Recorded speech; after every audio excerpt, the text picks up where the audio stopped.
Okay, so here's the thing. You and I both believe that every American should carry a gun. But my question today is, should you carry a gun?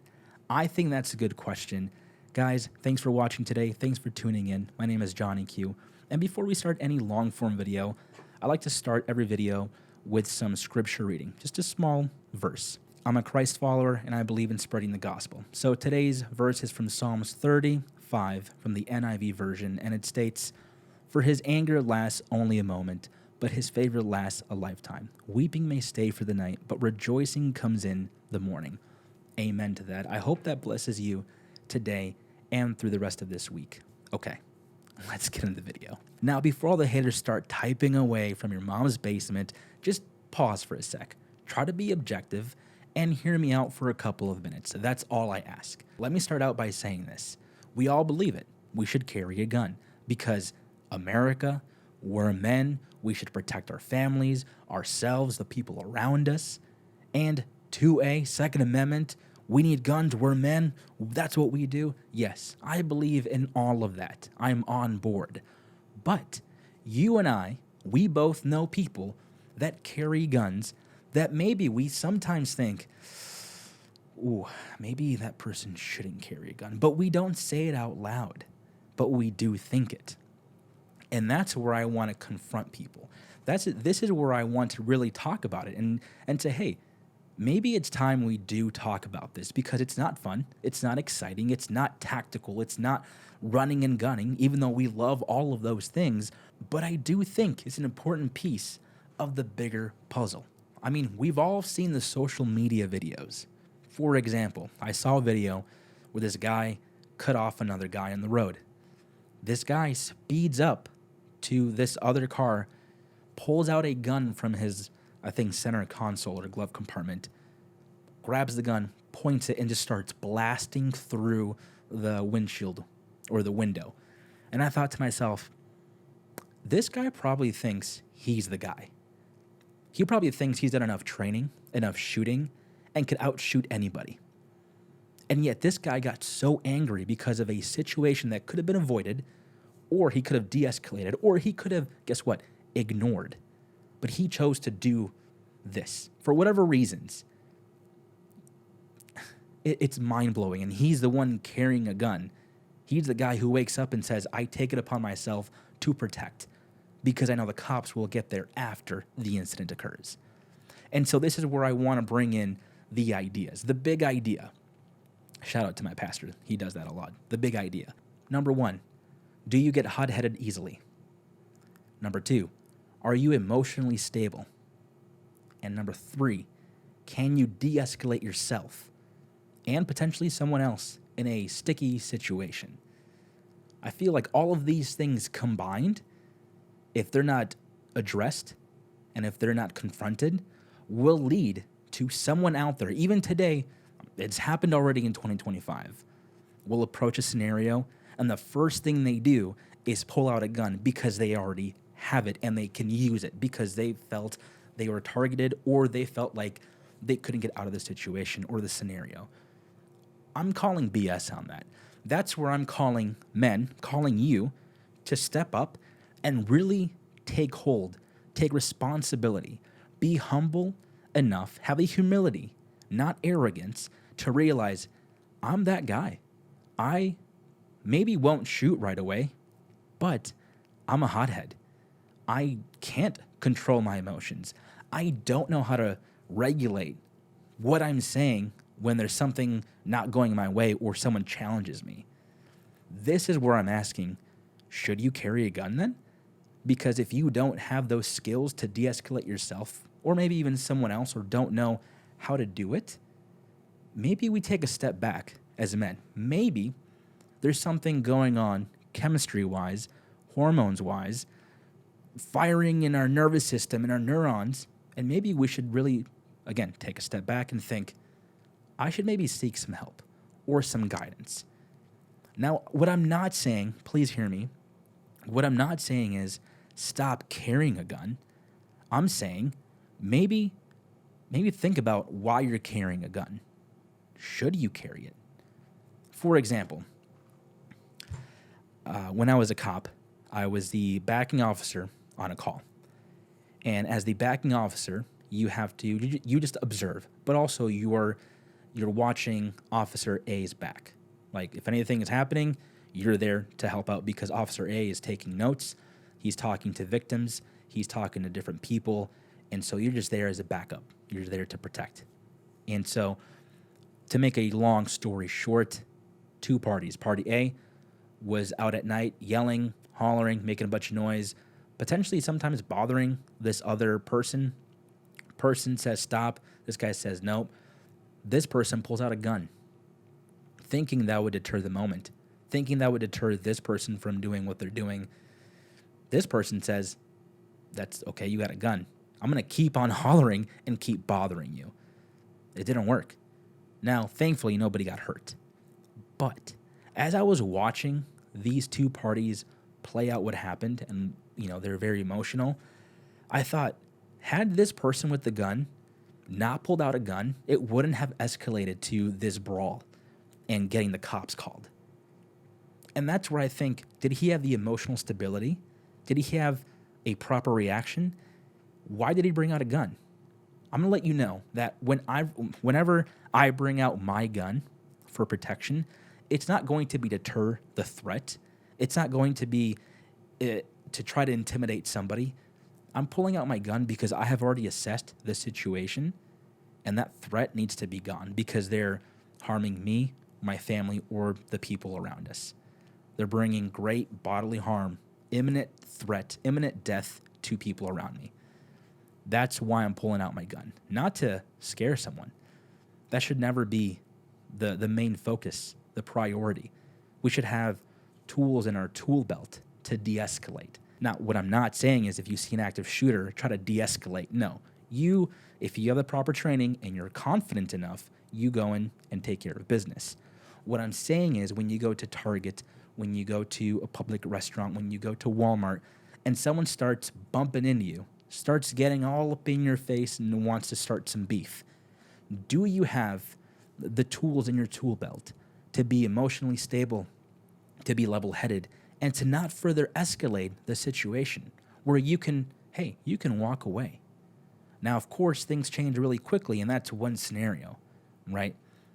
But all I'm asking is, I'm seeing a lot of people out there on social media who just go to the range and plink, and when they say train, they put rounds down range. In my opinion, that's not effective, valuable training, right?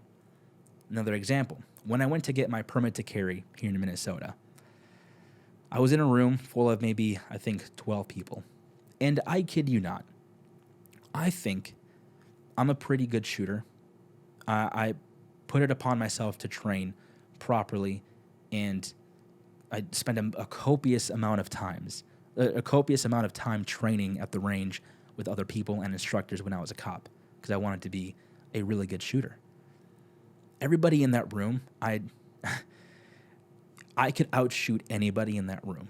And I'm not trying to be boastful. I think maybe even if you're watching, you probably know your skill enough where you probably have been in that scenario as well. You could probably outshoot anybody in that room. And, as a cop, when we go to qual, these are police officers from 15 yards away could not hit A-zone hits, could not hit 10 A-zone hits from 15 yards away. And these are people you call to protect you. These are police officers. So yes, there's training that, that has to happen, that has to be involved, and you have to know how to train with your weapon, with your gun, how it works, all of the above. I get that. But why are you carrying? And do you train enough to carry? If you're struggling with mental illness, if you're struggling with anxiety and depression, I can't say that I ever have struggled with those things. I know people who have. Maybe in my own type of way in the past, I've struggled with it, but never knew what it was. But it was a very short period of time, never in a time when I was carrying a gun. But it just takes one person, and it's already happened in 2025. It takes one person to maybe set you off, and you think, I have a gun. I feel threatened. I can't back out. I'm going to use this gun. Is that really the proper response that we should take as responsible 2A gun advocates slash owners, enthusiasts slash collectors? In my opinion, I don't think so. I think we are at a pivotal time in America where everybody has access to guns, and there are bad people out there, and you should be able to discern, or even say to yourself, "Hey, I got to get out of here. This is not going to work. If I don't step back, something will happen." Like that kind of mentality. I urge you to try to seek some guidance, some help. Talk to someone. Doesn't make you less of a man. This is something I'm very passionate about. Home security, family security, carrying a gun for protection, EDC options, EDC tools, having backup plans, knowing who's following you, knowing people around you, knowing who's in the room, the amount of people that are in the room. And I think as I was in law enforcement, this really got seared into my brain. And you would be surprised by the amount of times that I have said or have been told and have been trained to.